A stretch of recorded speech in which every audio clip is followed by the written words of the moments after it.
बघा मित्रांनो, या ठिकाणी आपल्याला काय दिलं, find order and degree of differential equation d square Y upon dx square is equal to under root of y minus d y by dx. Order आणि degree कशी ओळखायची पहिले हे तुम्हाला एक्सप्लेन करतो.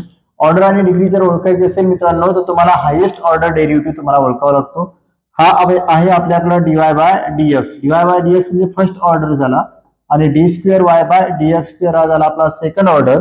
ओके, आणि त्यानंतर या ठिकाणी जर आपण विचार जर केला तर आपल्याला थर्ड ऑर्डर जर म्हटलं तर काय येणार, d cube y upon dx cube. Okay, हा झाला थर्ड ऑर्डर डेरिव्हेटिव्ह. तर याला first order, second order, third order म्हणतात. पण डिग्री किंवा ऑर्डर आपल्याला फाइंड आउट जर करायचे असेल ऑर्डर आणि डिग्री, तर असं अंडर रूट वगैरे किंवा पॉवर मध्ये फ्रॅक्शनच्या फॉर्म मध्ये 2/3, 3/2, 4/5 असं काही पाहिजे नाहीये. तर त्यासाठी तुम्हाला ते अंडर रूट वगैरे पहिले काय करायचं, गायब करायचं. ओके, तर अंडर रूट गायब करण्यासाठी पहिले तुम्हाला याला काय करावं लागेल, taking square on both side. म्हणजे दिलेला क्वेश्चन तुम्हाला ऍज इट इज या ठिकाणी नोट डाऊन करून घ्यायचा आहे. D square Y upon dx square is equal to under root of y minus dy upon dx. या ठिकाणी घ्यायचे मित्रांनो taking square on both side. काय घ्यायचंय, टेकिंग स्क्वेअर.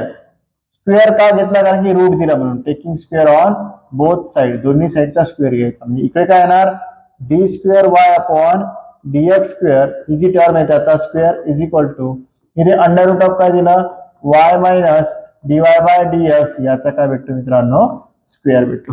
ओके, दोघांचा स्क्वेअर आपल्याला या ठिकाणी जर भेटला तर या ठिकाणी स्क्वेअर रूट आणि स्क्वेअर काय होतं, कॅन्सल. तर नवीन इक्वेशन आपल्याकडे तयार होतं, D square Y upon dx square त्याचा square is equal to Y minus DY by DX. आता ह्या इक्वेशनकडे जर बघितलं तर रूट नाहीये, कुठल्याही प्रकारचं रूट, क्यूब रूट, कुठलंच रूट नाहीये. स्क्वेअर रूट असेल, क्यूब रूट असेल किंवा कुणाची पॉवर फ्रॅक्शनच्या फॉर्म मध्ये नाही. म्हणजे एखादा फंक्शन दिला आणि त्याची पॉवर अशी 2/3, 4/3 अशा सुद्धा फॉर्मॅटमध्ये आपल्याकडे अवेलेबल नाहीये.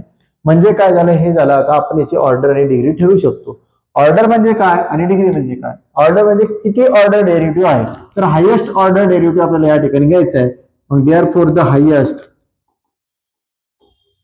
Order derivative is, highest order derivative कोणता आपला, हा d square y by dx square. कोणता आहे, d square y by dx square.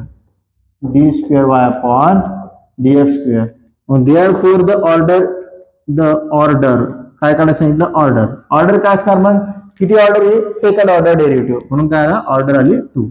आणि डिग्री, डिग्री म्हणजे काय माहितीये का, जो हायेस्ट ऑर्डर डेरिव्हेटिव्ह असतो त्याची पॉवर. मग हायेस्ट ऑर्डर डेरिव्हेटिव्हची पॉवर किती इथं 2, म्हणून त्याची डिग्री सुद्धा काय झाली 2. हे झालं तुमचं आन्सर. ओके, व्हिडिओला पॉज करून नोट डाऊन करून घ्या.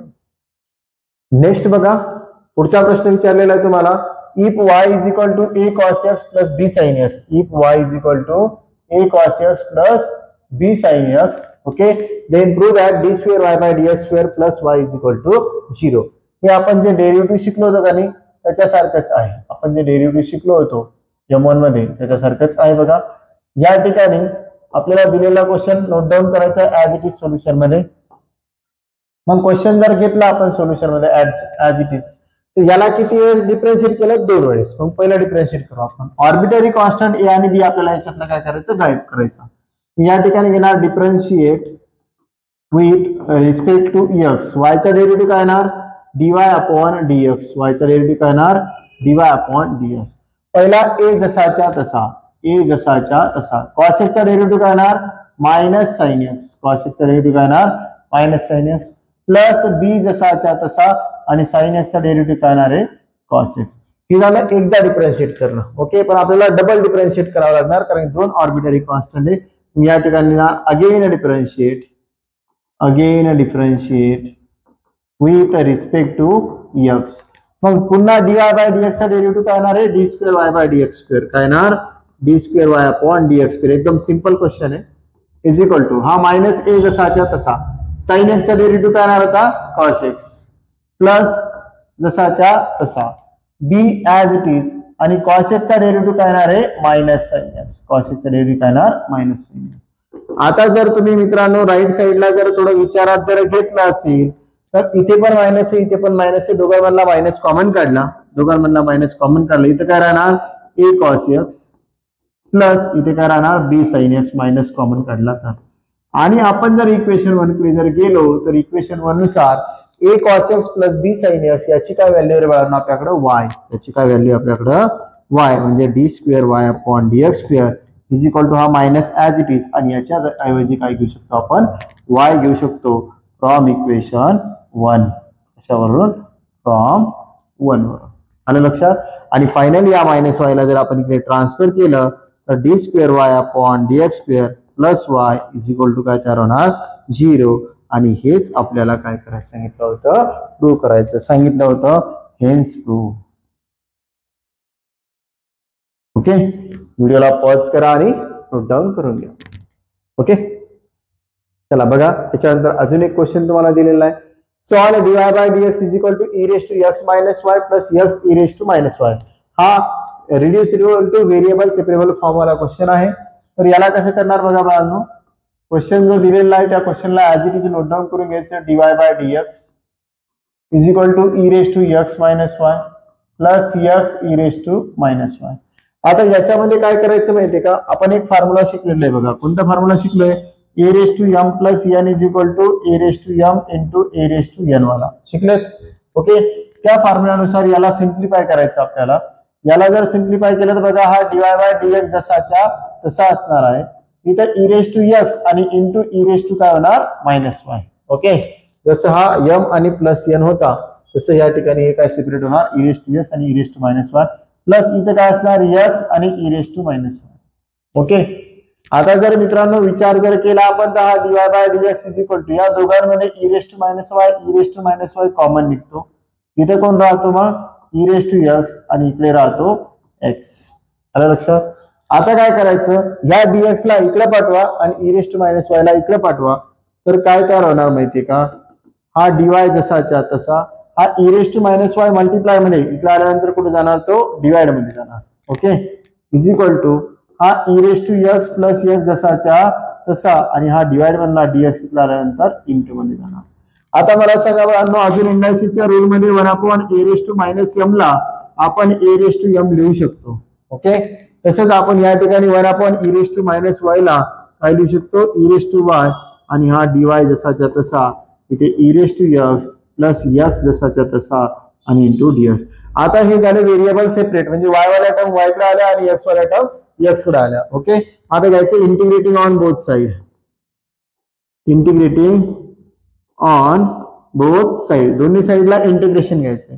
म्हणजे काय येणार बाळांनो, integration of e raise to y dy is equal to integration of e raise to x dx plus integration of x into dx.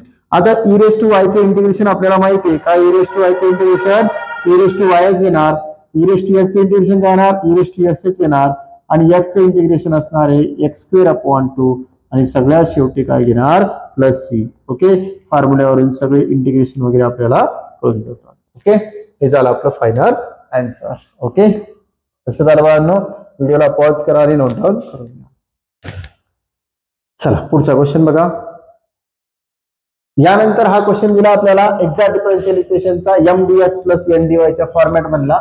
तर पहिले आपण काय करणार, क्वेश्चन जो दिलेला आहे तो क्वेश्चन आपल्याला as it is note down करून घ्यायचा आहे. ओके, याला आपण या ठिकाणी कॉपी केला. ओके, या क्वेश्चनला ऍज इट इज काय करायचं आपल्याला नोट डाऊन करून घ्यायचं. या ठिकाणी हा क्वेश्चन घेतला तर याचं कंपॅरिझन कोणासोबत होतं माहितीये का, m dx plus n dy, m dx plus n dy याच्यासोबत याचं कंपॅरिझन होतं इज इक्वल टू 0. म्हणजे m ची व्हॅल्यू जर बघितली आपण तर m ची व्हॅल्यू काय तयार होणार आपल्याकडे, m is equal to x square plus y and n is equal to काय तयार होईल y क्यूब प्लस x. आता एक्झॅक्ट डिफरन्शियल इक्वेशनचं म्हणणं काय, दिलेल्या m ला कोणा डिफरन्शिएट करायचं पार्शियली y न आणि n ला कोणी डिफरन्शिएट करायचं पार्शियली x न, आणि ह्या दोघांची व्हॅल्यू जर सारखी आली तर हे एक्झॅक्ट डिफरन्शियल इक्वेशन आहे. ओके, आपण चेक करू. m ला कोणा डिफरन्शिएट करायचं y, differentiate partially with respect to y, with respect to y आणि आता differentiate partially with respect to x. मग याचं काय तयार होईल, डो m अपॉन डो y इज इक्वल टू, जेव्हा y ना डिफरन्शिएट करतो तेव्हा x काय असणार कॉन्स्टंट असणार. मग x स्क्वेअरचा काय झाला 0 आणि y चा काय आला विथ रिस्पेक्ट टू y 1 आला. म्हणून फायनली डो एम अपॉन डो वाय इज इक्वल टू काय भेटला 1. ओके. आणि इकडे जर आपण n ला x ला जर डिफरन्शिएट केलं तर कोण कॉन्स्टंट असणार, y कॉन्स्टंट असणार. म्हणून doh n upon doh x is equal to Y क्यूबचा derivative with respect to x का आला 0 आणि x चा विथ रिस्पेक्ट टू x का आला 1 आला. म्हणजेच डो n upon doh x is equal to काय बाळांनो 1 आलं. आता ह्या दोन्ही व्हॅल्यू आपल्याला जर या ठिकाणी भेटल्या तर मग देअरफॉर डो m अपॉन डो y इज इक्वल टू डो n अपॉन काय डो x. यांच्यावरून आपल्या लक्षात आलं डो m अपॉन डो y इज इक्वल टू डो n अपॉन काय डो x. मग therefore it is exact differential equation. Is exact differential equation. आता हे जर एक्झॅक्ट डिफरन्शियल इक्वेशन जर असेल तर त्यानुसार आपल्याला काय करावं लागणार,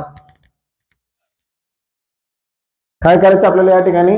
हे एक्झॅक्ट डिफरन्शियल इक्वेशन आहे तर काय करायचं आपल्याला, एक्झॅक्ट डिफरन्शियल असल्यामुळं याला काय करायचं, याचं सोल्युशन काढायचं आपल्याला, जनरल सोल्युशन. मग याचं जनरल सोल्युशन काय असतं बाळांनो, तर याचं जनरल सोल्युशन असं असतं की हेच इक्वेशन आपल्याला घ्यायचंय म्हणजे integration of m dx plus integration of n dy is equal to c.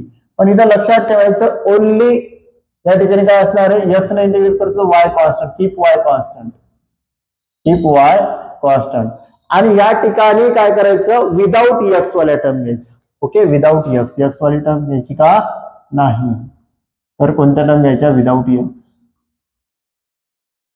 Without x म्हणजे x वाली जर टर्म असली तर ती घ्यायची नाहीये याच्यामध्ये. मग बघा आता काय येणार या ठिकाणी, इंटिग्रेशन ऑफ काय येणार, इंटिग्रेशन ऑफ m म्हणजे कोण आहे, x square plus y into काय dx प्लस n मध्ये काय सांगितलं, ज्याच्यात x आहे ती टर्म घ्यायची नाहीये.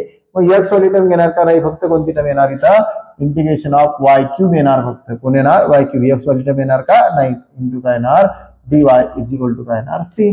आता याला इंटिग्रेट करायचं, इंटिग्रेट करत असताना याला काय म्हटलं, कीप वाय कॉन्स्टंट. कोण कॉन्स्टंट घ्यायचा, वाय कॉन्स्टंट. तर इंटिग्रेशन ऑफ काय तयार होणार या ठिकाणी x square into dx plus हा वाय कॉन्स्टंट घेतला तर इथे कोण असणार 1 इंटू dx प्लस इथे integration of y cube into dy is equal to काय येणार c.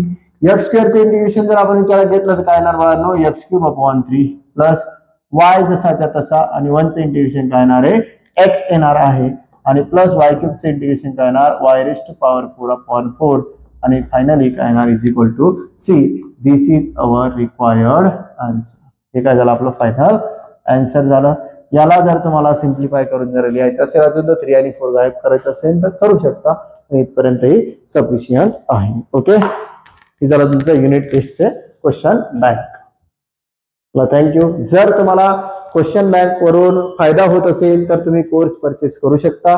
जेणेकरून तुम्ही कोर्स जर परचेस केला तर तुम्हाला फायनल पेपरला अजून सोपं जाईल आणि याचाच उपयोग तुम्हाला इंजिनिअरिंगला गेल्याच्या नंतर M3 ज्यावेळेस तुम्हाला येणार त्यावेळेस या सगळ्या गोष्टींचं तुम्हाला काम पडणार आहे. त्यावेळेस तुम्हाला कुठल्याही प्रकारची अडचण जाणार नाही. त्यामुळे सिरियस होणे गरजेचं आहे आणि सिरियस होऊन अभ्यास करणे गरजेचं आहे.